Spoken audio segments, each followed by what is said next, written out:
तर सोनिया गांधींच्या पायाशी गहाण पडलेली शिवसेना एकनाथ शिंदेंनी सोडवली असं रामदास कदम यांनी म्हटलंय। रामदास कदमांची उद्धव ठाकरेंवर ही टीका पाहायला मिळते। उद्धव ठाकरेंचा जीव मुंबई महापालिकेत आहे असं देखील रामदास कदम यांनी म्हटलंय। मुंबई महापालिकेसाठी राज ठाकरेंना सोबत घ्यायचं सुरू आहे असं देखील रामदास कदमांनी म्हटलंय।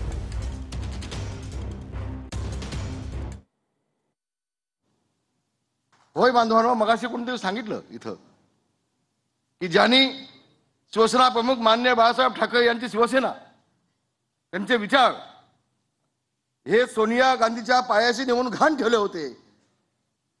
ती शिवसेना प्रमुखांची घाण पडलेली शिवसेना सोडवण्याचं काम ज्यांनी केलं ते मुख्य नेते एकनाथ शिंदे साहेब।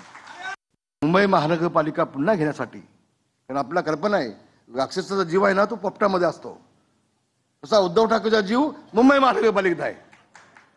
हा, म्हणून काही पण होऊ देत, राज ठाकरेला सोबत घ्या बस। आता माझं सगळं संपलंय, सगळं संपलंय म्हणजे एकनाथ शिंदेनी संपवून टाकलं, काय शिल्लक ठेवलं नाही।